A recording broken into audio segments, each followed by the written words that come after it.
세 번째, 오늘 Rediscover Christmas. 우리가 오늘 말씀은 하나님이 우리와 함께 하심으로 라는 제목입니다. 마태복음 1장 18에서 23절 보면 이렇게 기록이 되어 있습니다. 예수 그리스도의 나심은 이러하니라. 그의 어머니 마리아가 요셉과 약혼하고 동거하기 전에 성령으로 잉태된 것이 나타났더니 그의 남편 요셉은 의로운 사람이라 그를 드러내지 아니하고 가만히 끊고자 하여 이 일을 생각할 때에 주의 사자가 현몽하여 이르되 다윗의 자손 요셉아 내 아내 마리아 데려오기를 무서워하지 말라. 그에게 잉태된 자는 성령으로 된 것이라. 아들을 낳으리니 이름을 예수라 하라. 이는 그가 자기 백성을 그들의 죄에서 구원할 자이심이라 하니라. 이 모든 일이 된 것은 주께서 선지자로 하신 말씀을 이루려 하심이니 이르시되 보라 처녀가 잉태하여 아들을 낳을 것이요 그의 이름은 임마누엘이라 하리라 하셨으니 이를 번역한즉 하나님이 우리와 함께 계시다 함이라. 사랑하는 성도 여러분, 우리가 이 세상을 살아가면서 또 신앙생활을 하면서 우리는 딜레마에 빠질 때가 있습니다. 딜레마란 단어가 어떠한 뜻이냐? 우리가 두 가지 이상의 선택을 내려야 할 때 어떠한 선택을 내려도 곤란해질 수밖에 없는 불리한 결과를 낳을 수밖에 없는 상황에 놓인 상태가 딜레마라고 합니다. 우리는 언제 이 믿음의 딜레마에 빠지게 될까요? 하나님의 뜻과 인도하심이 내가 생각하는 방향성과 나의 지금 현실과 다르게 느껴질 때, 또는 나의 지금 이 상황과 이 눈앞에 보이는 두려움이 그 약속의 말씀보다 더 크게 느껴질 때 우리는 믿음의 딜레마에 빠지곤 합니다. 오늘 본문 말씀에 보면은 이러한 딜레마에 빠진 한 사람을 발견합니다.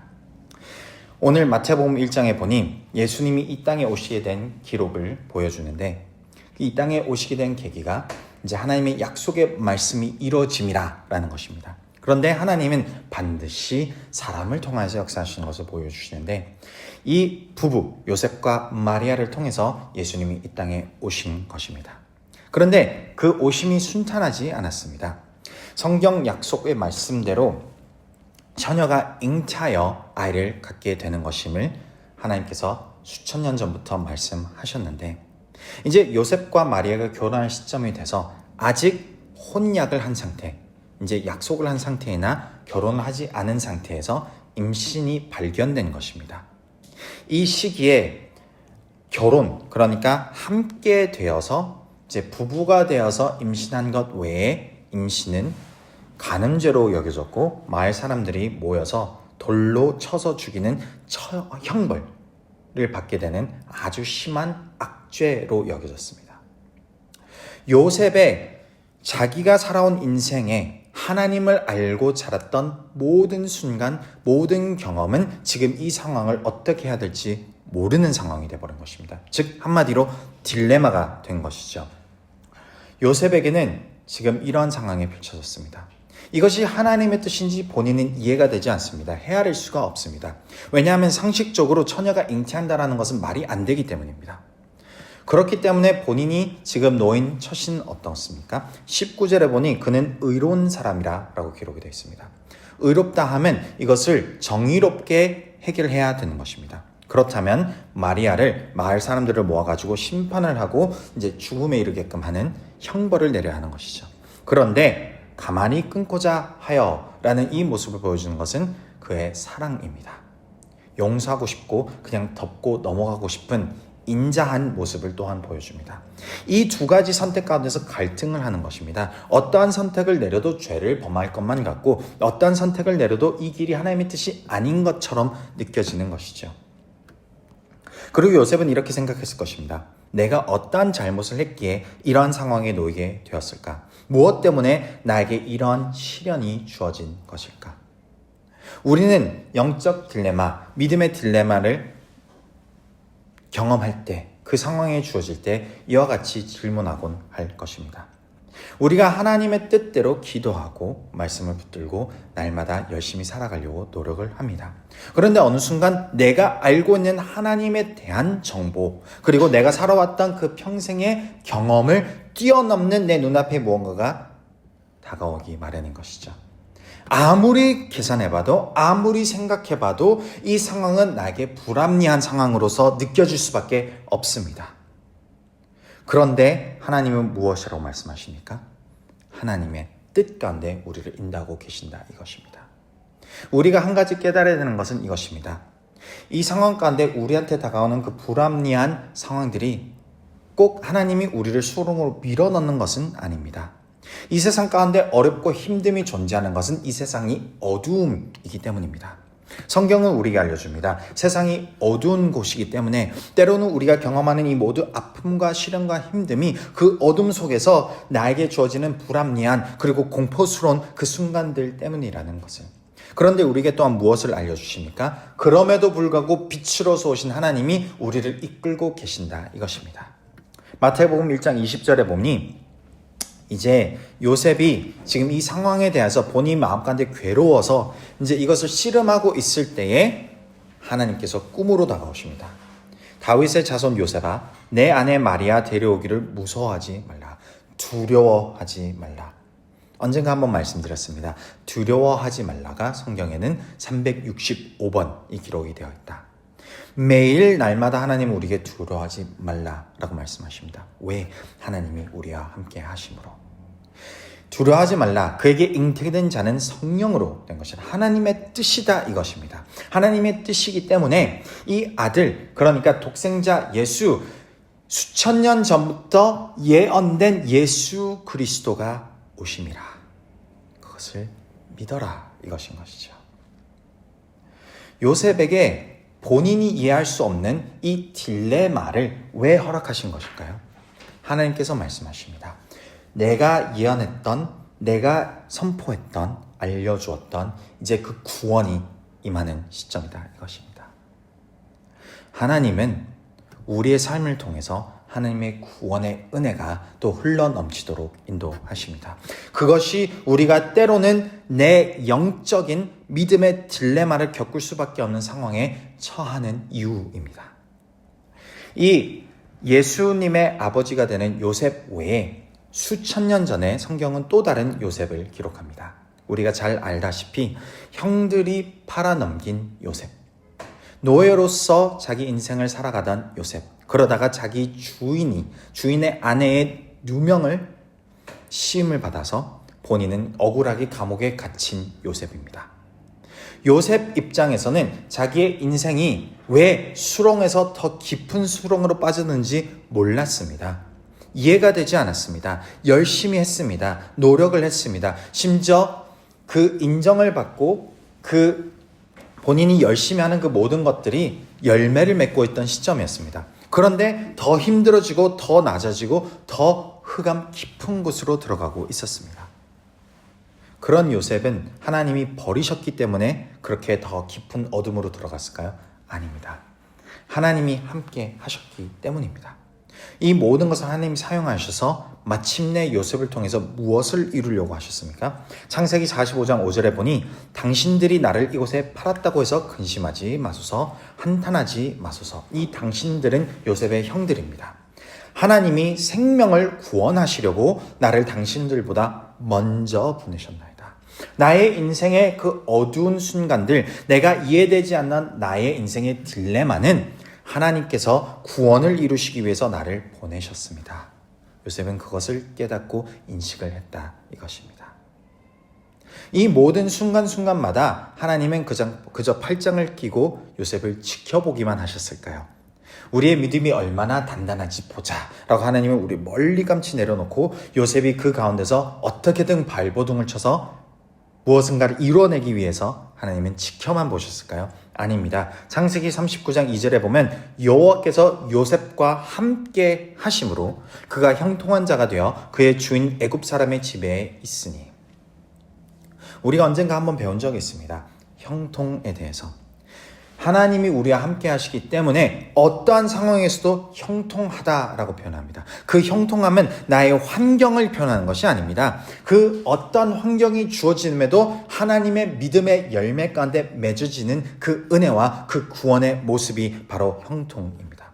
요셉은 노예로서 있을 때나 감옥에 있을 때나 사람들의 은혜를 베풀 줄 아는 사람이었습니다. 왜? 하나님이 요셉과 함께 하심으로. 이제 돌아와서 오늘 본문 말씀으로 돌아오면은 요셉과 마리아는 하나님의 뜻에 순종하고자 이제 엎드립니다. 겸손해집니다. 이해가 되지 않는 상황입니다. 이 상황 가운데 마리아를 받아들인다면은 그 도시의 조롱을 사는 상황이 돼버립니다. 본인들의 인생이 낮아질 수밖에 없는 상황입니다. 심지어 더 나아가서 어떠한 문제가 일어나는 줄 아십니까? 예수님이 오십니다. 임마누엘 하나님이 오십니다. 라고 그것을 믿음으로 받아들였습니다. 그리고 예수님을 이 땅에 오시도록 그 순종을 하였습니다. 그런데 그 당시 이스라엘을 다스리던 왕 헤롯 왕이 유대인의 왕이 온다라는 말을 듣고 그 당시에 태어나던 모든 아이들을 잡아서 죽이고자 했습니다. 그들의 인생이 더 위험해졌다 이것입니다. 그래서 요셉과 마리아는 갓난아기 예수를 데리고 애굽 땅으로 피난을 갔다 와야만 했습니다. 거기에 가서 헤롯 왕이 죽을 때까지 거할 수밖에 없었습니다. 우리의 인생은 때로는 이렇게 초라하게 보일 수 있습니다. 그런데 그 피난을 가고 있던 상황에 요셉과 마리아와 함께 동행한 사람은 누구입니까? 예수님입니다. 예수님이 함께 하셨다 이것입니다. 그래서 마태복음 1장 22, 23절에 보니 이 모든 일이 된 것은 주께서 선지자로 하신 말씀을 이루려 하심이니 이르시되 보라 처녀가 잉태하여 아들을 낳을 것이요 그의 이름은 임마누엘이라 하리라 하셨으니 이를 번역한즉 하나님이 우리와 함께 계시다 함이라. 우리 인생 가운데 내가 보여지는 내 앞에 보여지는 그 딜레마, 나를 두렵게 하는 그 순간 가운데도 주님은 우리와 함께 하고 계십니다. 그렇기 때문에 이번 이 크리스마스 시즌에 우리는 무엇을 우리 삶 가운데 붙들고 외칠 수 있습니까? 오늘 말씀의 제목 같습니다. 하나님이 나와 함께 하심으로. 이 문장의 끝을 저와 여러분은 어떻게 마무리할 수 있겠습니까? 하나님이 나와 함께 하심으로 지금 나에게 보이는 현실을 뛰어넘는 놀라운 은혜가 기다리고 있습니다. 하나님이 나와 함께 하심으로 이해되지 않는 이 순간을 넘어 내 순종을 통해 하나님의 구원의 은혜가 더 많은 영혼들에게 임할 것입니다. 하나님이 나와 함께 하심으로 모든 것을 합력하여 하나님께서 선을 이루실 것입니다. 로마서 8장 28절 말씀입니다.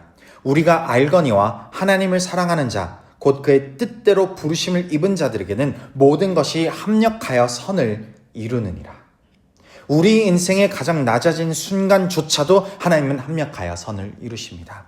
수천 년 전 형들에게 버림받은 요셉은 어떻습니까? 그 가장 낮아진 감옥에서조차 하나님은 들어 세우셔서 애굽뿐만이 아니라 그의 가족들 이스라엘 전체를 하나님께 구원케끔 하는 놀라운 곳으로 인도하지 않으셨습니까? 우리 인생도 마찬가지입니다. 내가 낮아지고 있다면 그 뜻이 있고 이유가 있고 목적이 있습니다. 하나님이 결코 우리를 그냥 낮추시는 것 아니라는 것이죠.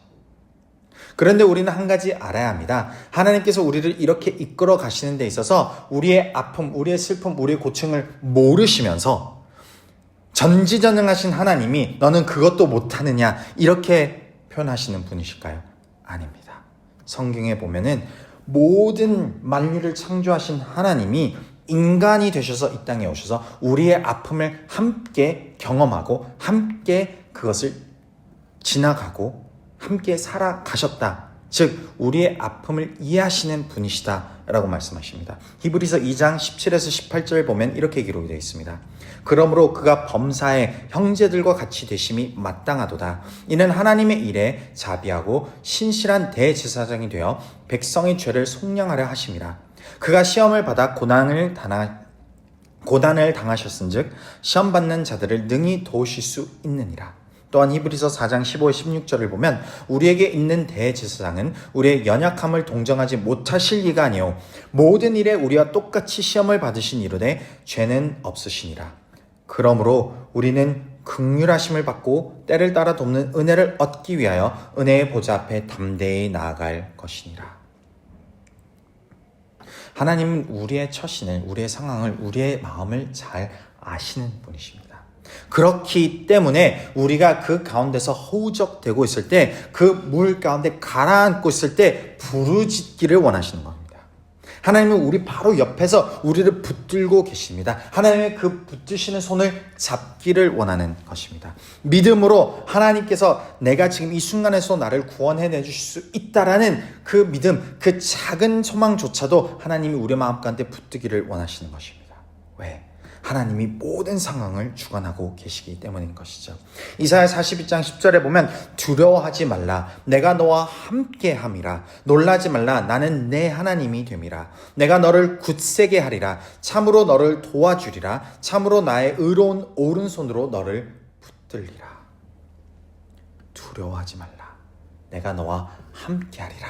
임마누엘 예수님께서 오셨다. 이 뜻은 지금 나와 함께 하시는 하나님이 나와 함께 동행하고 계시다. 그렇기 때문에 내 순간 어떠한 상황 속에서도 두려워 말라 라고 하나님이 말씀하고 계시는 것입니다.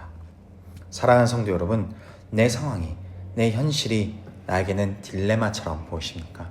어떠한 순간, 어떠한 선택을 내려도 나에게는 지금 의롭지 못한, 해가 될 만한, 힘겨울 만한 상황들만 눈앞에 펼쳐지고 계십니까?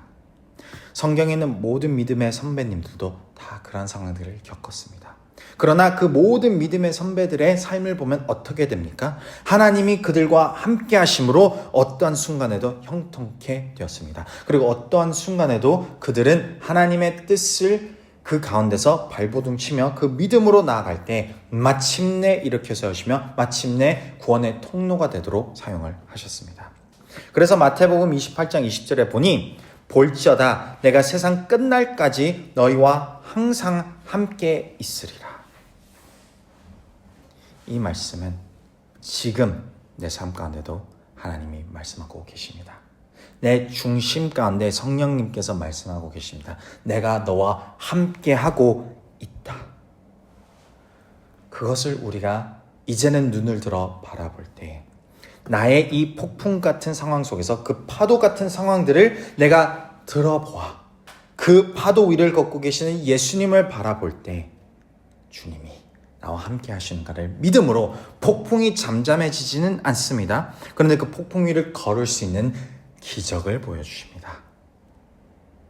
폭풍이 하나님의 때에 사라질 것입니다. 그러나 그 폭풍 가운데 주님과 함께 동행하는 은혜, 그 은혜를 우리가 누릴 수 있는 줄 믿습니다. 그래서 주님이 나와 함께 하심으로 이 시편 21편 1절 말씀 우리 마음 가운데, 우리 삶 가운데 날마다 선포하시기를 주님의 이름으로 소망합니다.